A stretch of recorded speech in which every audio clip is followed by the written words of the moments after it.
Alright, hey guys, welcome back to pretty much my suggestion series at this point. I think I have, what, 2 or 3 episodes? And yeah, we're on to the next one. So pretty much what we do here is we go over a lot of suggestions in the pretty much the suggestion thread category in the official Bannerlord forums. We're going to pick a couple of these out, and we're just going to go from there, see the suggestion, see if we agree with it. I'm going to give my remarks on it. I'm going to give any dev information that I read previously, to the conversation, if they are working on it or if they're not, and just stuff like that overall, right? So, yeah, so without further ado, we're just going to pretty much, I'm going to skip over when I find a good thread to pretty much talk over, and we're going to go from there. Also, all the threads and this page right here, they're all going to be linked down below if you guys want to go check it out for yourself and all of that, or make your own post, anything like that. So yeah, without further ado, let's get to the first post. Alrighty, first post. Raiding should give more than the contents of the town market. I'm guessing he means the village market, right? Because we can only raid villages at this point. But town and castle, I guess raiding or pillaging is coming. The devs have said it is, so very hyped. But let's read this. Just in case you aren't aware, raiding in a vanilla game has the loot table taken from the village markets. Pretty much the village market slash what they produce, right? You can only grab a portion of whatever they are selling. True. That means it is generally more effective to simply buy the food, even at inflated prices. Sorry, I can't talk. Rather than raid for it. If you're low on food, that doesn't make sense. You should be pulling from the village's seed grain, their breeding stock, the supplies of individual farmers, the tools they've stored, provisions set aside for winter, etc. In other words, more than what can be found in the market. Otherwise, it makes more sense to buy it and move on. I agree. I do agree with this point right here, where we should be able to obviously get like the hardwood they have stored for obviously, regardless of whatever the village produces, the hardware, the cows, the sheep. Because to be honest, in these times, all villages had to be kind of in a way self-sustaining. Obviously, they certain things they went out to the markets to buy, but overall, most villages back in the day had cows, had pigs, had chickens. That's just like the basic necessities that most villages would have. And obviously, like pitchforks, you should get pitchforks. You should get all those small tools from there as well, because obviously every village has that as well. And yeah, I do agree with this, that you should be getting a lot more. And I think the current overall stuff you get in raiding is very small compared to the time that you waste just sitting there, pretty much open to attack from anybody. So yeah, I agree with this. Absolutely, the loot gathered from raiding should be substantial and more varied. Yep. We should even gather peasant prisoner. There's a option where you can do this, but that also makes sense as well, right?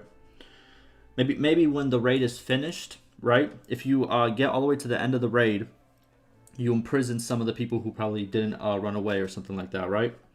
Agree, you don't get much the time you spend. Yeah, the time spent to what you get is never really equal.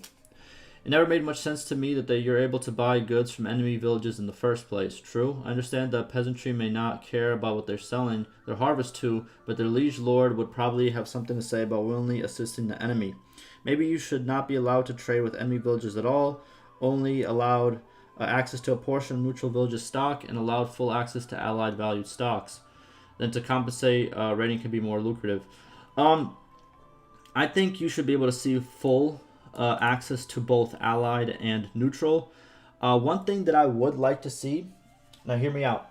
So if you take good care of your kingdom, villages stay intact and they keep growing, I feel like if you are a part of that, like if your own kingdom, right, should give you discounts on food, supplies, all that, right? If you are a good, I guess, like ruler in a way, right? If prosperity is always going up, if everything's always going up, if, caravans are allowed to roam freely and stuff like that, then I think that you should get reduced food prices, reduced other prices in your villages, in your towns, right? Then for allied ones and neutral ones, I think you should get full access. And I do agree that you should not be allowed to trade with enemy villages. I do agree with that. Then if the loyalty of an enemy village bound town is low, the village will actually sell you goods. Yeah, okay. That kind of makes sense. Yeah. Same goes for recruiting. Yeah, and also to talk about this, pretty much caravans they cannot go into enemy towns, right? But so like they have that option. So whenever you're an enemy or like whenever you're at war with somebody, your caravans are not going to go to those towns, right? So in terms of you being able to go to enemy villages, I think that should be kind of the same way as caravans. Like you can't do it, right? But yeah, there it is. Let's go to the next one. All right, next one we got is Arena Overhaul. So the current system for arenas is very simple. Nothing has changed since Warband. Okay, my suggestion is to make it a championship type of thing where the PC can start out from the easiest arenas. Think of it as leagues in football or soccer in Americas, and work your way up to the Champions League for arena combats, where renowned fighters and teams battle. Oh my God, that makes a lot of sense. Oh, you know what? You know what would actually be very cool, and I just got the idea right as I was reading this. So obviously we have the renown count, which goes to more than just arenas, right? But I feel like we should have like another bar that grows and goes down based on military achievements, and because your renown doesn't really go down, you know what I mean? It always just goes up. But I feel like or maybe just one for arenas where like if you win arenas, let's say for every arena you win, you slowly gain that, say let's call them war points or something like that. Not even war points, like what would you even call it? Because renown's a really good name for it, but we already have that. So like let's just call it war points, right? So whenever you win an arena, it goes up. You lose, it goes down. You know what I mean? And whenever, let's say, you win a big battle, it goes up. When you lose a battle, it goes down. When you surrender, it goes down. When you do something negative to pretty much impact how good of a warrior you are, it goes down. When you do something good, it goes up. And therefore, that number will dictate the arenas that you can go into and the ones that you can't go into. So let's say a town's hosting an arena, and pretty much they have different sets, right? Like you can join the basic set, like pretty much like he stated right here, like there's for each tournament there's going to be the basic set, which is for like the peasants, the common fighter. The next one's going to be for sorry about that, was kind of loud. The next one's going to be for what would you call it, the common not the common warrior, but kind of like the more trained warrior, the kind of veteran warriors. And the third one is going to be kind of like, you know what I mean, the lords who are really good in battle, the veteran experts and stuff of that nature. I think there should be kind of like that distinction between the thing, right? And also, if we're gonna go that way, I think we need bigger, what do you call it? Bigger gambling incentives. I don't know how to explain it, but for the common one, you can only bet up to like 200 gold for that one. For the middle one, you can bet up to like, let's say 1,000 to 2,000, and for the top one, we get into the tens of thousands of gold because those are the big, high stakes ones, right? And obviously your war points or whatever that score will be will go up more if you participate in the hard arena than the the easier one. Yeah, I agree with this. That would be very cool, actually. I don't know if that's exactly what he meant in this, but that's kind of how I perceived it. This would, of course, require the AI to be smarter in melee hand-to-hand combat, but there could be a special characters, not randomly generated ones, or nobles who can only last because of high armor. These are arena legends. True, that'd be also cool. Different teams competing for the championship from different factions or unaffiliated teams. This would make it simply watching arena fun, and the PC, I'm guessing the player character, right, could make money by betting on a team, watching their favorite fighter or team duke it out in the infamous team from far lands away. Yes, yes, yes. And I think, okay, so here's the thing. Look, I'm against pretty much, the use of like loot boxes and stuff of that nature when it's very, very, very, how can I explain it? Where it negatively affects someone's like bank account, right? Where like stuff is overpriced. A lot of people spend a lot of money in-game stuff. I don't like that, right? Sometimes it's all right, right? But most of the times it's not all right. But I feel like if in this game, I think like the gambling aspect of this game should kind of be improved, right? Because I like gambling in games when it doesn't have to use my own money. If it just uses in-game money, I'm fine with that. I think it's very fun. I think it's very exciting. You know what I mean? I used to gamble, right? So for me, it's exciting. I don't do it in the real world anymore because obviously I lost some money and I don't want to lose any more money, right? But I do enjoy doing it in games, obviously when they don't use my own money, if that kind of makes sense, right? So I think they should kind of up that system and kind of use it more. But obviously, I don't want people to get an addiction for it and then actually do it in real life. So it's a hard topic to go over, right? But it's, I don't know. Maybe they shouldn't. I don't know, right? I don't want anybody to gain a gambling addiction and then go and lose everything. That's not good, too. But just never mind. Never mind. Don't gamble. Don't do that. It's not like, don't gamble your real life earnings. It's not good. Like, you might win a lot in the beginning. That's kind of how they format these things. Regardless to places you go, you win a lot, then you think you can win more, then you lose all of it and you lose some extra because you try to go back in because you think, oh, I'm gonna win some more, and that's how it's programmed. You know what I mean? It's don't get into it. It's not fun. It's fun for a little bit, but it's not fun. All right, so let's keep going. The PC could be enslaved and forced into gladiator battles where they are forced to fight for their life. Death means death. That would be hard. That'd be crazy. Let's say you get captured by a different lord and he brings you to an arena and you have to fight for your life. And if you actually die, that's hard. Hey, I like this. I like this idea. And maybe emerge a champion, join another gladiator team, and win glory amongst the gladiator leagues. The player character could gather their own team and start their own bottom leagues and fight in the highest leagues for the arena battles. Bro, I'm not gonna lie to you. This sounds like a game in itself. You know what I mean? And I like that. I feel like I've said this before. I feel like when games have different options of stuff you can do to the point where you can do it for the whole game, you can just do this specific thing for the whole game and pretty much turn the base game into different game categories within it by whatever choices you make. I think it's very, very cool. Obviously, you can become the trader, you can become the guy who takes over the whole map, or you can become the vassal for another kingdom. You know, you can choose, and also this will be another choice. Obviously, you can become like a smithing person, or you can become like an arena gladiator, as this person suggests. I like that. I like that different things that you can do in the game, right? Arena battles could include battle simulations like they did in Rome, where differently armored battle units duke it out. Maybe your player character is a simple soldier following orders of Maximus type of character. So many possibilities, basically. True.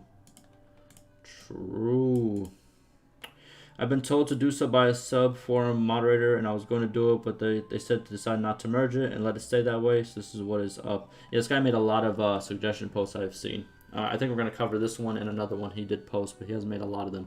I do agree with this, though. Very good idea. Alrighty, see y'all in the next one.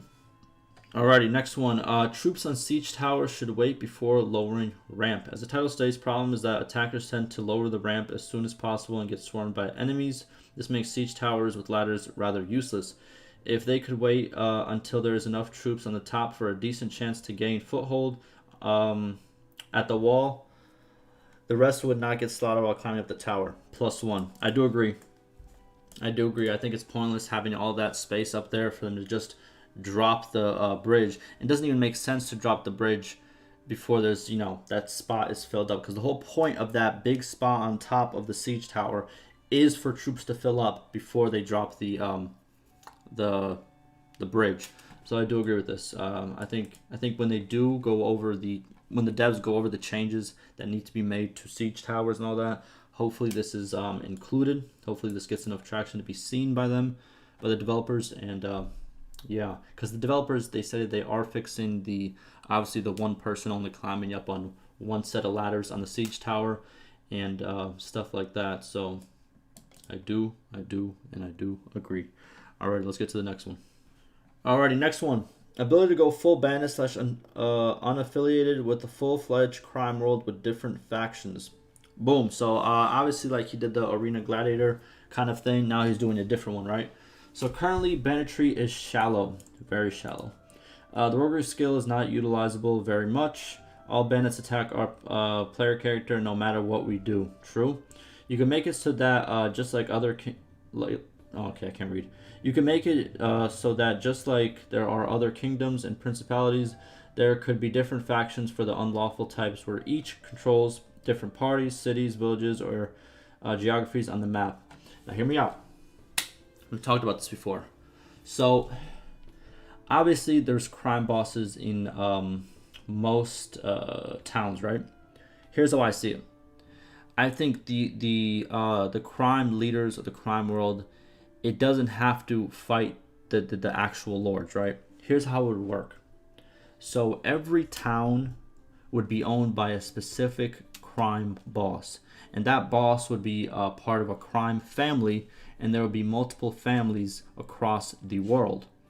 And now, you doing quests for that family, or you choosing not to attack them and stuff of that nature when you are up in numbers, right?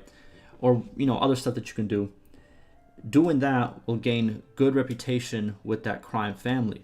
Now, when you gain good reputation with that crime family, you have access to a shop that only people that are good with the crime family have access to, and that gives you better goods if you buy at a wholesale amount, right? And also with this, you could introduce goods that are not welcome in the certain culture, that the crime family will run those goods through that culture or like through that region, even though it's banned. It would be contraband stuff that the crime family can, that's how they make their money, right? They run these illegal things through the the region. Also, this crime family can help you in attacking. And also, a lot of the crime families, they have alliances with other crime families, and if you gain really, really, really good reputation with them, you can ask them to ask the other crime families to be like, hey, can you help us out? We're at war with these guys. Can you sabotage some of the town's prosperity? Get rid of some of their garrisons so we can attack this town easier, and stuff of that nature. And then obviously, since you have different crime families and all of that, they go to war as well. But they don't take over the town. They go into the town and take over that specific town. Not in they don't siege it, but they go into the streets and they attack the other crime family, right? And they either can gain some territory, lose some territory. So it's like a war within the actual war of the game, right? If that kind of makes sense. I think that would be amazing. That secondary kind of aspect would be so good. And there's so much more things that you can do that I haven't even stated, because I stated a lot of it in a different video. But yeah, just overall would be great. You create an entire sandbox experience with a wide variety of missions that accompany a bandit, mafia, reaver, thief playthrough. For instance, bandits can be a faction, okay, or have different factions with different leaders. Cities could have already gang leaders with different allegiances. Leaders each could have different missions that lead to player controlling the underworld of Calradia, assassinations, pillaging, looting, trading illegal goods. See, this is what I'm saying. Instigating riots. That's what I'm saying, man. That's what I'm saying. Since playing as a bandit ends up with the player character not being able to recruit soldiers from villages they ransacked, you could allow the player character to add bandits into their army by convincing, intimidating, killing their leader, taking over the territory.